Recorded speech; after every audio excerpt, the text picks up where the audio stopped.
Questions?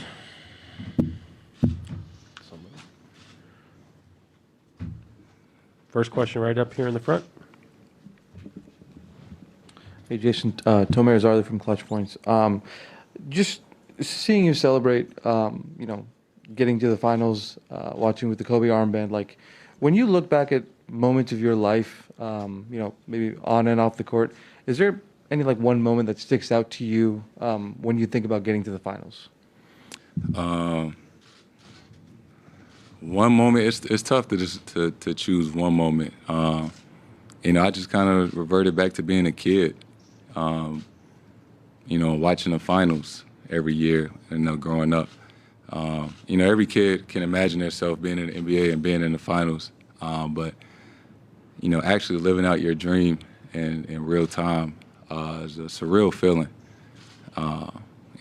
Sometimes you gotta pinch yourself, right? I walk in, I see this backdrop, and it's like, damn, I am in the finals. So I'm just trying to take all this in and just enjoy the moment. Standing over here on the right, Tim. Jason, sort of to that point over here in the corner. Sorry. Obviously, you mentioned different background, being here for the first time. You guys have obviously been to the conference finals a bunch, been in the playoffs, deep into the playoffs a bunch. Does it feel different now that you're here? Does it feel like a different level of the playoffs or a different level of excitement, or is it sort of an extension of what you've been through before? No, it definitely does feel different, right? It's a lot more media, a lot more obligations. So it definitely does feel different. I'm sure, basketball is still basketball, but all the things leading up to it, it's unlike anything else. Jeff in the middle. Jason, Jeff Zilgate, USA Today. The other night after Game 7, you had mentioned that, and you brought up the topic that people had talked about the idea of splitting you and Jaylen up, and you said instead of splintering, you became closer. How and why did that happen? What was it about the relationship that you two have that allowed you guys to make it work? I honestly believe just, two young, extremely competitive guys that, just really want to win at all costs. So I think, obviously that made us closer in the sense of we just wanted to figure it out. Not necessarily prove people wrong, but just prove that, we can win and put ourselves in a position to do that. And it was tough, right? At, certain times we was 3 games under 500 and an 11th seed. I'm sure not many people would have thought we would have gotten to this point. But there was always a sense of belief between us and the group that we were capable of figuring it out. Melissa here on the right. You talked about how you're kind of living out your dream after, as a kid growing up, always watching the finals. Do you remember watching the Warriors specifically in the finals? And what do you remember from that? And what does it feel like specifically to go up against them? Yeah. I think they won in 2015, right? I was still in high school.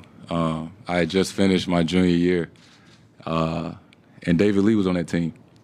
And David Lee is from St. Louis. We went to the same high school. So, yeah, I've been watching them for a very long time. Joe? Hey, Jason. To the earlier point about the whole idea of splintering with you and Jaylen, you guys started this year not very well, and as late as January 16th, I think, you were in 11th place. Did you have a concern at that point over the start, and then maybe this actually wasn't working out? A concern, no. Were there like moments that were tough, right? That was just like, it was very frustrating and, head scratching and all those type of things.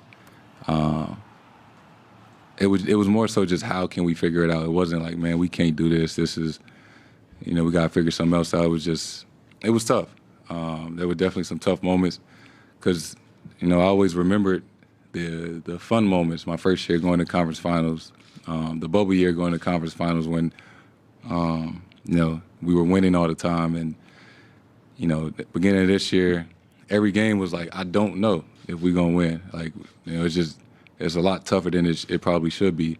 and that was something I wasn't used to. Any other questions? Right here in the front. I asked Jalen this, but like, you guys have come close in the playoffs, but you've had your shortcomings as well. Does that, over the course of your career, does it make you question anything that you're doing? Does it make you rethink some things, or do you kind of just continue down the path because you know, you kind of trust in what you're doing? A little bit of both. You know, I'll be honest, for myself, there have been times where I question, like, am I the right person, to kind of lead a group like this? And, never like doubted myself, but, just moments after some of those losses and, the tougher parts of the season, it's human nature to kind of question, yourself and things like that. But, just always stick to what you believe in and trust in the work that you've put in. And it can't rain forever. Say it again. There's someone you lean on in those moments when you question yourself. There's someone you lean on in those moments. It's a group. This is a team sport. We lean on each other in those moments. As hard as it can be in those times, you just got to really come closer together. Gary? Jayson, you've talked about your relationship with your dad and him being kind of hard on you coming up and pushing you, but then it's kind of paid off, obviously with the gold medal and with this. How's the last year? Have you guys communicated more, less? Have you kind of understood why he puts you so hard? I mean, when you reached the finals, what was the conversation like with him just to finally break through that door? Yeah. I mean, me and my dad, we talk all the time, and he definitely challenged me in some harsh ways and some tough ways as a kid, right? I definitely give him credit. I wouldn't be here, without him and how hard he pushed me, to the extreme a lot of times. And it might have been tough on our, father-son relationship, but I wouldn't change it, because obviously the man I grew into and, the player. But, since I've gotten to the NBA, he's much more of a fan, much more of a parent, not really coaching me and things like that. So, he'll be at these games, especially in the finals. Thank you, Jayson. This concludes the session in here.